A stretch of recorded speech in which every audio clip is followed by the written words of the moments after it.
ଶୋଭାରେ ମଣ୍ଡିତ ଆମ ରାଜ୍ୟ। ଏହା ସହ ଭରପୁର କଳାରେ ସମୃଦ୍ଧ ଏହି ସଂସ୍କୃତିରେ ରୁଦ୍ଧିମନ୍ତ ରାଜ୍ୟ। ନିଆରା ଲଳିତ କଳା ଓ ଉପଯୋଗୀ କଳାର ନିଦର୍ଶନ ଏଠାକାର କଳା ଓ ସଂସ୍କୃତି। ପ୍ରତି କୋଣ ଅନୁକୋଣରେ ଲୋକକଳାର ଝଲକ।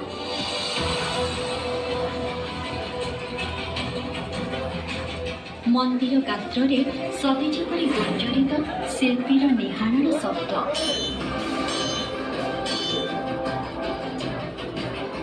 ଜୀବନ୍ତ ରହିଛି ସମୃଦ୍ଧ କିମ୍ବଦନ୍ତୀ ଓ ଇତିହାସର କଥା।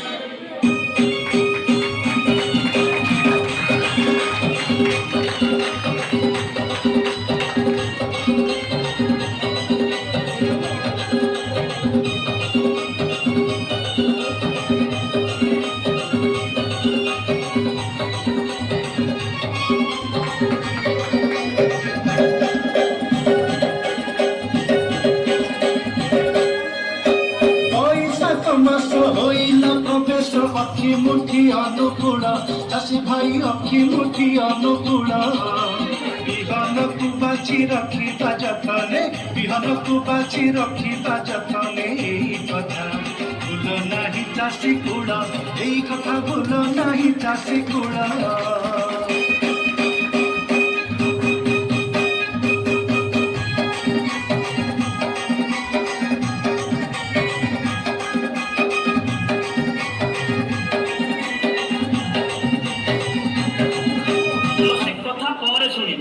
भोकर मो पेट जलिला कौन दीटा बाढ़ी देलु खाई सारा पर जाए अन्य कथा कौन खाइब कहून पखाड़ सांग को साग भजा मेचाए दबु आ कौन अहे की साग खाइब कुह की साग खाइब ना गरब रहे संगे संगे भाजी देवी भजा खाइब की खरड़ा खाइब भजा खाइब की खरड़ा खाइब कही देले चुली लगाई फिरे मरा जमा खाइबी नहीं उजुराई मरा जमा गरा।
सतरे केते सुंदर आमर लोककला एवं लोकनृत्य आम ओडिशार संस्कृति और परंपरार अन्य एक निच्छक प्रतिछवि हेउछि पाला। तेबे आसंतु देखिबा एहार किछि झलक। परम ब्रह्मं परम धामं पवित्रं परम भगवानं पुरुषं शाश्वत दिव्यं मालिक वचने भूम देखिबा तात्मांतर श्री जगन्नाथ अखंड पूर्ण ब्रह्म मंगल करंतु कल्याण करंतु सपरिवार कुशल हो लक्ष्मी नारायण सहाय होंतु सर्वे बोला नंदे कबा बोले हत्यो मार्गो शिर माशर सीत कृष्ण जानती राधिका चित दुखीर जीवन दुखी वाणी देवी कमला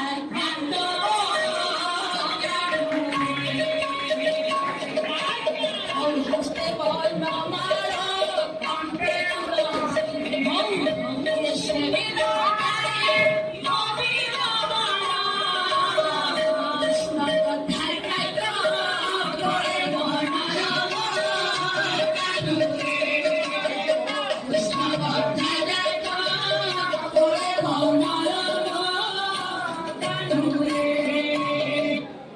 ओडिशार एक नियारा कला संबलपुरी नाच के झलक आमर कलाकार माने नहीं आसीछन। आसुन नाच के उपभोग करिबा।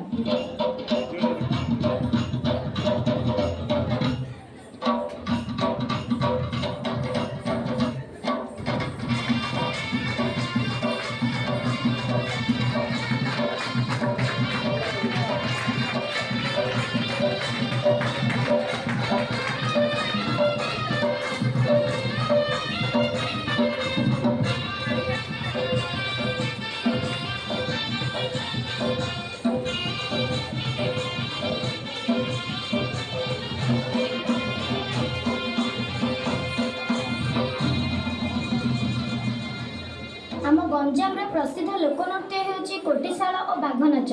तेबे आसंतु देखिबा एहार किछि रूप।